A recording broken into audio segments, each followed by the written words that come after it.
Fédération internationale des ligues de droits de l'homme, FIDH, l'Organisation guinéenne de défense des droits de l'homme et du citoyen, OGDH, l'Association des parents, victimes et amis du 28 septembre 2009, AVIPA. Monsieur Moussa Dadis Camara, venez à la barre, s'il vous plaît.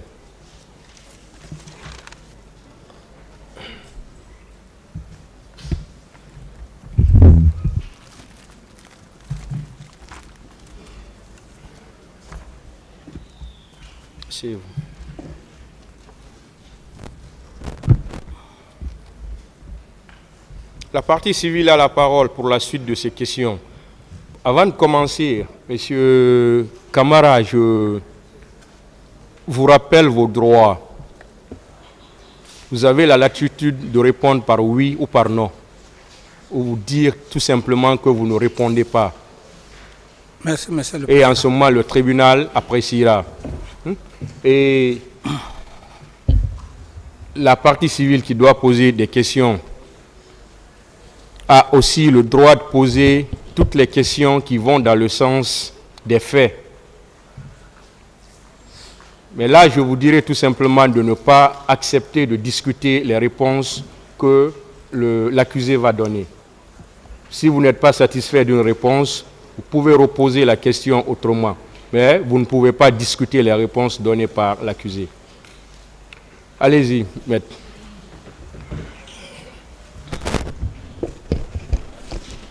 Merci, Monsieur le Président, de m'avoir donné la parole. Merci, honorable assesseur. Monsieur le Président Moussa Dadis Camara, je voudrais savoir, après le massacre du 28 septembre, est-ce que vous avez fait au moins un communiqué radiodiffusé pour présenter les condoléances à la famille des victimes? Je n'ai pas de réponse à cette question, maître. Ok. Monsieur Kamara, est-ce que, après le massacre, il y a eu un conseil des ministres qui a eu pour ordre jour, un seul ordre jour, le massacre du 28 septembre 2009? Je n'ai pas de réponse à cette question, maître. D'accord. Monsieur Moussa Dadis Camara, je veux savoir pourquoi il y a eu tant de massacres alors que vous êtes à Conakry. Vous détenez tous les pouvoirs. Je veux savoir pourquoi il y a eu tant de massacres alors que, Monsieur le Président, vous vous trouvez à Conakry. Vous détenez tous les pouvoirs. Merci, maître, pour cette question. Vous vous souviendrez que même dans une famille, le père de famille n'a pas toute la latitude de contrôler tous ses enfants lorsque ses enfants sont à l'école. À plus forte raison, la fonction d'un chef d'État. La fonction d'un chef d'État, vous déléguez des pouvoirs et vous ne pouvez pas tout savoir, maître. Ok. Selon les informations que vous avez recueillies après le massacre, les informations que vous avez eues avec vos proches, le gouvernement, les membres du CNDD, qu'est-ce qui a fait qu'au stade du 28 septembre, ce jour-là, ça a dégénéré? C'était indépendamment de ma volonté, maître. Ok. Monsieur Moussa Dadis Camara, lorsqu'il y a eu le massacre, la CEDEAO a déclaré qu'elle allait envoyer une force d'interposition pour protéger les civils. Mais vous vous êtes opposé. Quelle était votre motivation? Je n'ai pas de réponse à cette question, maître. D'accord. Monsieur Kamala, est-ce que vous savez, est-ce que au moment des faits, le pouvoir était détenu par vous et qu'à tous les postes de commandement militaire, c'est vous qui nommez les gens. Mais maître, ça c'est... Je ne peux pas fuir ma responsabilité. Au moment des faits, j'étais président. Et même après les massacres, j'étais encore président. C'est par la tentative d'assassinat contre ma personne qui a fait que j'ai quitté le pays. Ok. Monsieur Kamara, vous avez dit dans votre procès verbal, interrogatoire du 13 juillet 2015, vous avez déclaré que vous avez hérité d'une armée en déliquescence. Donc, vous le maintenez, une armée incontrôlée, vous le maintenez, non? Tout à fait. Voilà. Mais je veux savoir comment vous avez reçu à prendre le pouvoir et mettre 22 généraux à la retraite, alors que vous héritez d'une armée incontrôlée, mal organisée. Je ne saurais répondre à cette question, maître. Ok.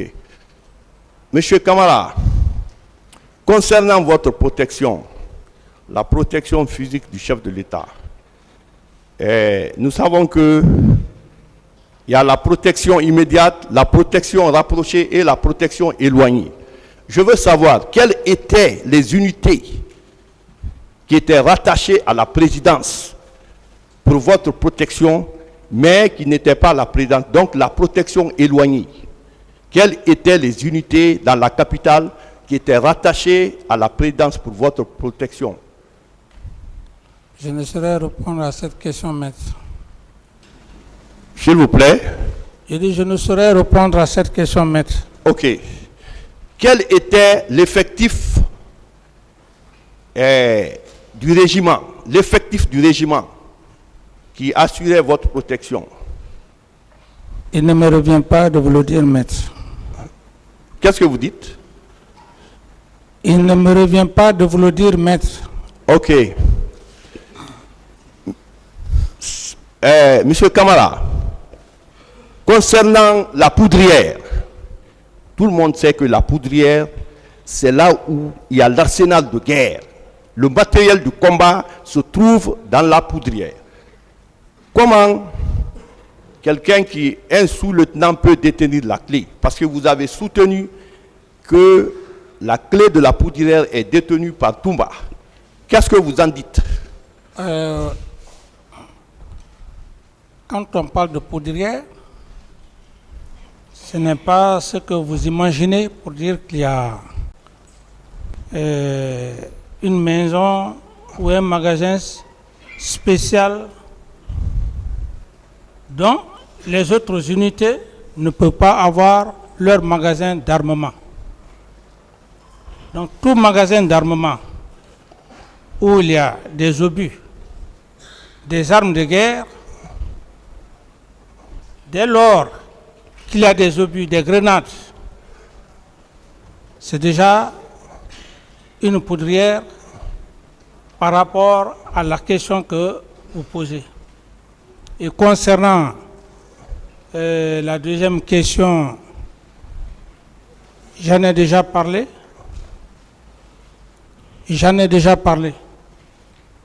Ok. Je veux savoir, est-ce que vous avez soutenu ici que le magasin d'armement, la clé était détenue par Toumba? Vous le confirmez? J'en ai déjà parlé, maître. Voilà. Non, suivez la question qui vient. Moi, je vous pose la question selon laquelle, est-ce que, si vous dites que Toumba détient la clé, peut-être, est-ce qu'il ne détient pas l'une des clés? Parce qu'il peut y avoir plusieurs clés. Il peut détenir l'une des clés. Ou bien il détenait la clé principale. Il n'y avait pas une autre clé, sauf cette clé qu'il détenait. Lorsqu'on va se saisir des armes de guerre et lorsqu'on a des explosifs, cependant, le militaire n'est pas doté d'explosifs. Et comme je l'ai dit, avoir la clé d'armement, je prends juste un exemple. C'est comme lorsqu'on parle, par exemple, d'un travailleur, d'un agent de la Banque centrale. Et cet agent, il détient la clé, mais la clé est commandée par le gouverneur de la Banque centrale. C'est aussi clair que ça. Ok.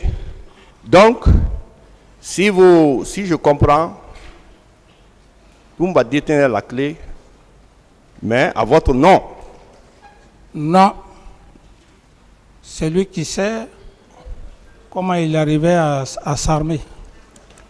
Ok. Et vous avez déclaré que lors du massacre du 28 septembre, vous avez été informé par feu Joseph Makambo. Et vous avez voulu partir au stade, mais on vous a empêché.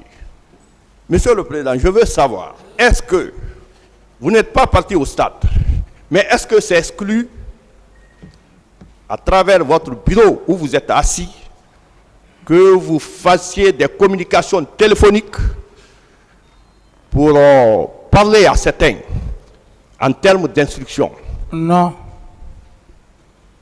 Donc, vous n'avez pas été au stade et vous n'avez pas vous n'avez pas téléphoné pour vous entretenir avec vos proches? Non. Ok. Parce que c'est une piste qui peut être exploitée parce que les communications téléphoniques, on peut remonter la filière pour savoir le contenu des conversations le jour du 28 septembre, 27 septembre, 28 septembre, 29 septembre. Ça relève de la discrétion du tribunal.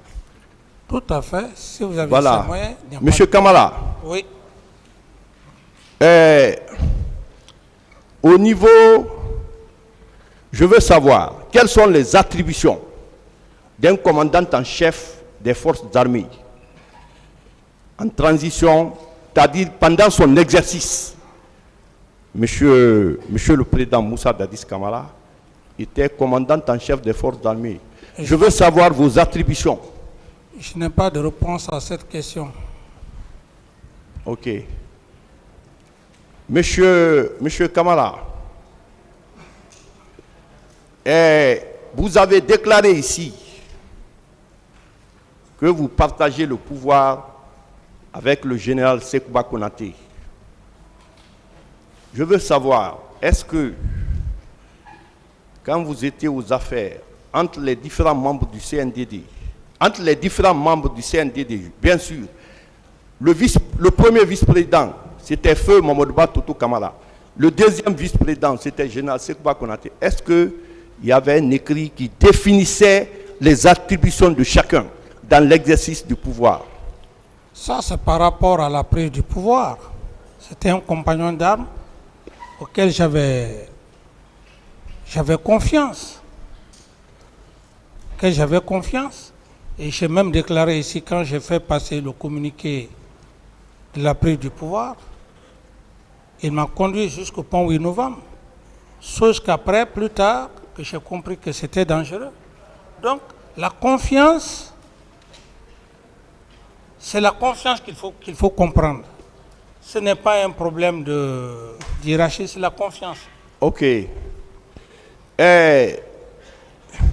Lors d'une interview sur RFI, le journaliste vous a posé la question par rapport au massacre du 28 septembre.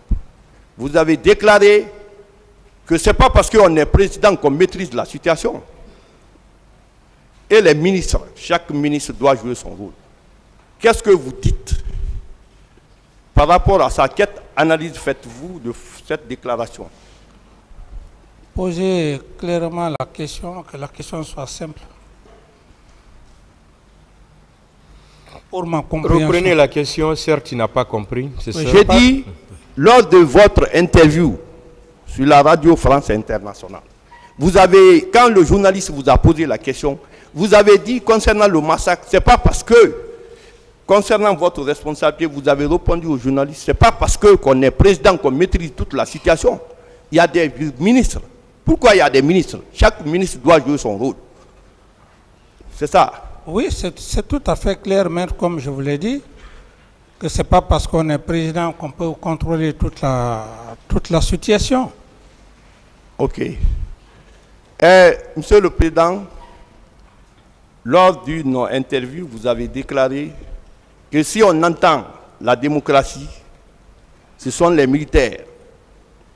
Rawlings au Ghana, ATT au Mali, et que vous êtes avec le bas peuple. Vous voulez savoir ce que le bas peuple veut. Quelle analyse faites-vous de cette déclaration? Mais le bas peuple, c'est, comme je l'ai dit, le bas peuple, ce n'est pas seulement les intellectuels qui sont là, c'est la population en souffrance, y compris les démunis, ceux qui vivent dans les quartiers, et les ménagères, par exemple, c'est un exemple. Ok. Dans votre audition à l'instruction définitive, vous avez déclaré qu'un officier de l'état-major est un concepteur, Monsieur le Président. Vous avez dit ça. Qu'est-ce que vous voulez dire? Qu'un officier de l'état-major est un concepteur. Qu'est-ce que vous voulez dire? Oui, maître, vous savez, c'est un métier. Je réaffirme, un officier d'état-major, c'est un officier de conception. Pourquoi un officier de conception? C'est juste un exemple pour vous. Le chef d'état-major général des armées n'a pas le temps de faire des travaux d'opération. Donc, les officiers d'opération, les officiers d'état-major, c'est eux qui conçoivent, c'est eux qui font la conception. Quand il s'agit, par exemple, lorsqu'il est question pour une armée d'aller combattre, ce n'est pas le général qui est là, c'est les officiers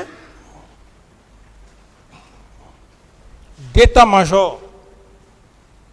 C'est dans ce sens qu'il faut comprendre, c'est le cerveau du général. Je vois. C'est comme, je prends juste un exemple, c'est comme la cour. Le président du tribunal a ses assesseurs. Ce sont ses techniciens, ses cerveaux en quelque sorte. Le procureur a ses substituts. C'est dans ce sens qu'il faut comprendre. Ok. Monsieur Kamara, certes, l'armée est incontrôlée, mais s'agissant de la garde présidentielle, est-ce que la garde présidentielle, dans les conditions normales, est sous votre autorité et que c'est les hommes de confiance qui composent la garde présidentielle? Lorsque la garde présidentielle va au stade pour massacrer, est-ce que on peut dire que la garde est partie là-bas et que vous n'êtes pas informé? Qu'est-ce que vous en dites? Maître, je pense que j'ai suffisamment parlé de ça. Oui. Et je reviens sur les propos de M. Toumba. Lorsqu'il parlait de sa formule, de sa célèbre formule, il parlait de noyaux et des électrons libres. Ce fut le cas. Ton aide de camp, en même temps commandant de régiment qui vient t'empêcher de ne pas aller au stade, pendant que vous êtes au bureau, il quitte dans un esprit comme pour dire qu'il va me chercher, mais c'est une aberration. Il faut d'abord passer voir, est-ce que le président est dans son bureau? Et surtout, il a déclaré ici qu'il avait déjà mis une garde pour dire que le président ne doit pas sortir. Et dans votre métier, c'est ce qu'on appelle la séquestration. Il ne vient pas voir cette garde pour se rassurer si le président est là. Je pense qu'il n'y a pas de débat à ça, maître. Vous êtes des pénalistes et vous en savez mieux que moi. Voilà, monsieur le président Moussa Dadis Camara, ce que je n'ai pas compris, dès que la garde présidentielle est arrivée au stade et les hommes du Caléa, la police et la gendarmerie ont créé le vide. Or, lorsque vous êtes chargé du maintien d'ordre, quelle que soit la situation, vous devez rester. Est-ce que cela, ce n'était pas une entente? Lorsque la garde présidentielle est là, eux, ils quittent. C'est comme si en droit, on dit la présence du procureur sur le lieu de l'infraction dessaisisse les officiers de police judiciaire. Pourquoi la police et la gendarmerie ont créé le vide avec l'arrivée de la garde présidentielle concernant le massacre? Est-ce que ce n'était pas une entente? Dès que nous verrons, vous quitter. Parce que ce qui va se passer, c'est autre chose. Une entente? Une entente entre qui et Une entente, c'est-à-dire que ceux qui viennent pour massacrer, quand ils arrivent, ils disent, bon, quittez, hein, sinon, si des choses vous arrivent, vous êtes responsable. Parce qu'ils sont venus pour tirer. Le lieu a été mis en état de siège. L'armée a pris le contrôle et on a tué les gens n'importe comment. Donc, monsieur le président, quelle analyse faites-vous de cette situation? D'abord, c'est la désobéissance à tout égard. Lorsque la police, la gendarmerie ont une mission régalienne s'agissant du maintien d'ordre, quel est le rôle d'un militaire, d'un aide de camp, à plus forte raison, un commandant de régiment? Quel est son rôle au stade? Je ne saurais répondre. Ok. Monsieur le Président, au moment où vous étiez aux affaires, une lutte avait été engagée contre les narcotrafiquants. Des gens ont été arrêtés au camp là-bas, interrogés. Est-ce que vous pensez que, une fois que les gens sont en infraction, c'est la justice qui doit se saisir immédiatement? L'intéressé est convoqué à la justice, mais on remarquait que la remarque qu'on a faite, on arrête et on interroge. Qu'est-ce que vous dites? Alors que la justice est là. Je n'ai pas de réponse à cette question, maître. N'est pas de réponse. D'accord. Je veux savoir, vous avez dit que l'affaire du 28 septembre a été un complot organisé par Alpha Condé, Sekouba Konaté et autres. Monsieur le Président, dès après le massacre, que vous vous êtes rendu compte que c'est un complot, pourquoi vous n'avez pas procédé à des arrestations? Parce que vous avez les moyens. Maître, vous savez très bien, aucun être humain n'est Dieu. Et dans l'histoire de l'humanité, ou dans l'histoire militaire, si on pouvait savoir ce qui pouvait arriver, on pouvait prendre des dispositions. Donc, par rapport à votre question, je ne pouvais pas le savoir. C'est comme vous avez vos collègues ici, vous portez confiance à un des avocats. Vous êtes liés, mais vous ne savez pas si un de leurs peut vous trahir. C'est dans ces conditions. Mais vous pouvez, par exemple, ceux qui sont avec vous, prendre des décisions administratives, la suspension. Parce que je me souviens, paix à son âme, Feu Kélétigui Faro, secrétaire général à la présidence à votre époque, avait été suspendu. Ça avait même passé à la radio. Est-ce que vous avez le même pouvoir de suspendre ceux qui sont taxés de trahilleurs, de trahison, ou bien, Monsieur le Président? Non, maître, j'estime que vous confondez deux choses. Dans l'exercice légal, lorsqu'il n'y a pas de problème, lorsqu'il y a des incompréhensions, vous pouvez prendre une sanction. Mais dans le cadre des massacres du 28 septembre, j'ai été très clair.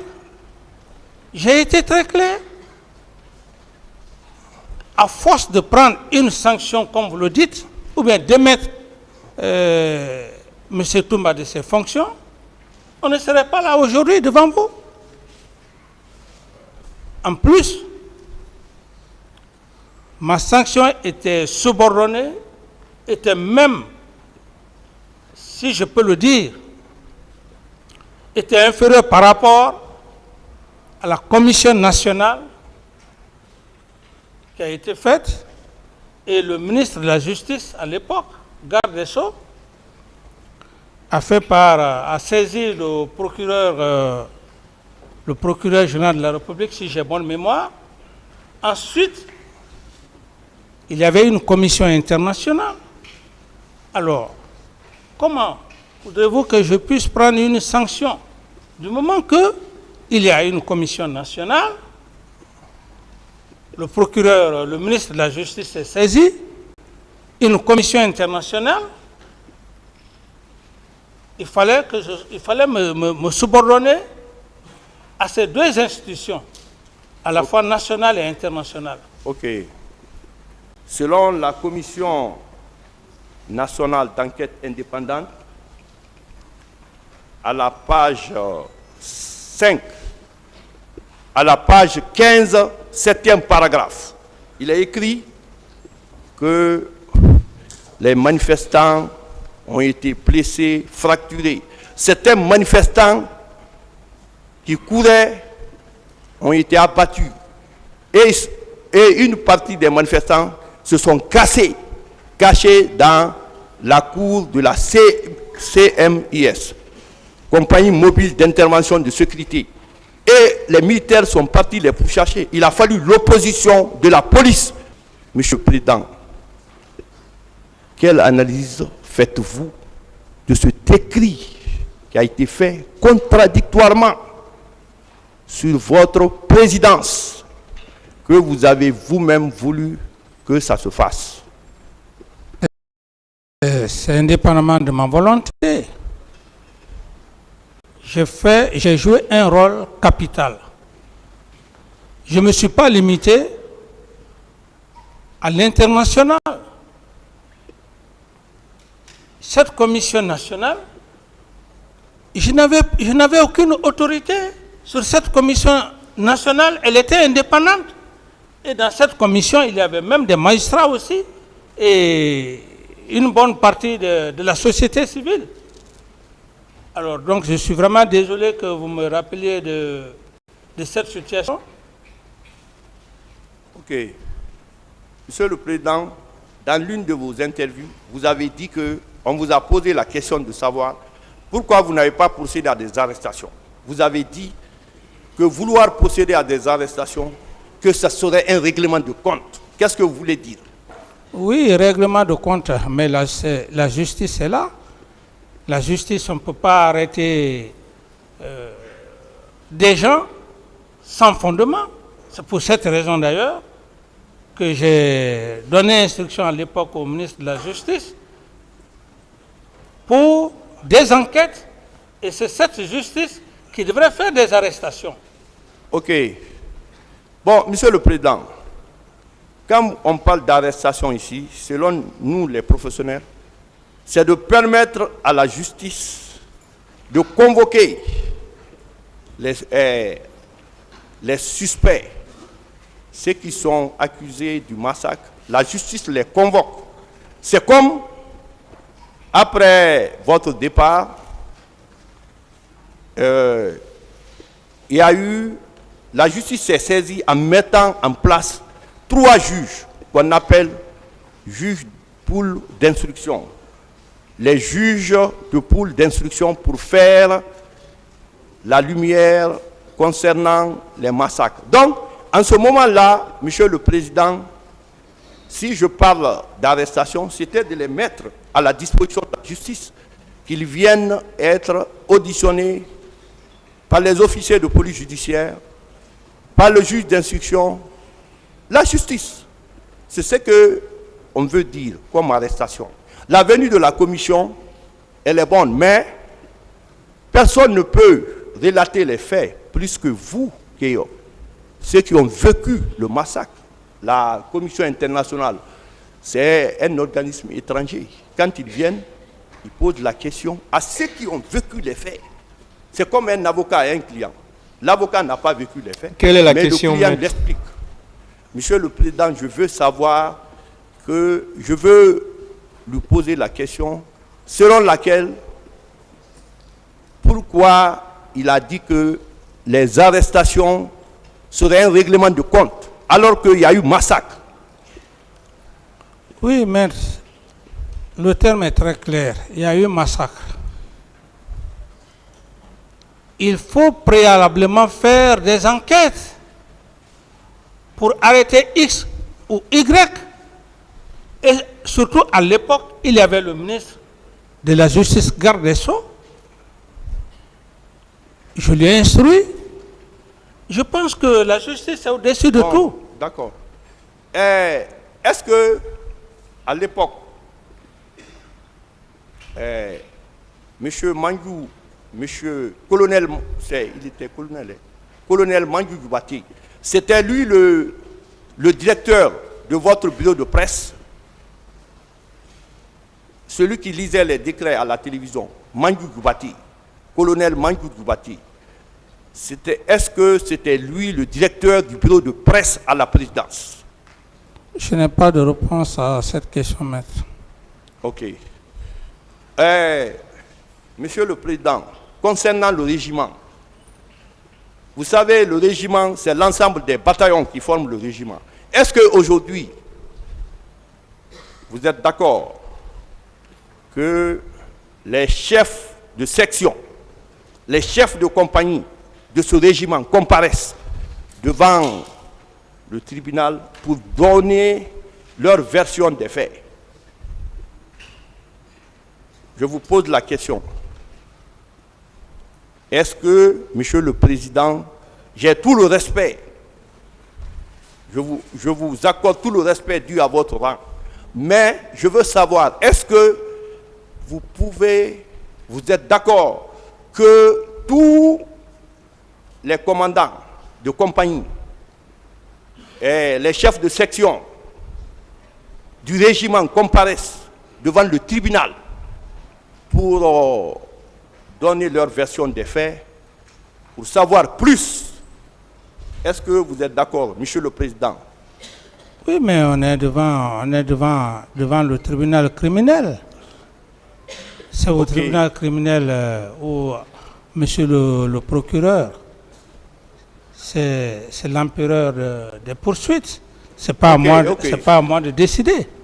Est-ce que vous êtes d'accord? C'est ce qu'il veut savoir. Oui, je suis d'accord si... Ah, ok. Monsieur le Président, est-ce que vous connaissez le capitaine Lamine Diallo, capitaine de la 3e compagnie du régiment? Vous le connaissez? Lamine Diallo, non. Ok. Est-ce que commandant Nanti de l'aviation militaire n'a pas été commandant du régiment à votre temps, qui est décédé maintenant? Commandant Nanti, colonel Nanti, il était en service à l'aviation militaire, mais qui est décédé maintenant. Non, je n'ai pas une idée très claire sur cette personne. Ok. Est-ce que à la télévision, vous avez suivi avec intérêt les images des femmes qui ont été violées lors du massacre. Reposer la question. Mais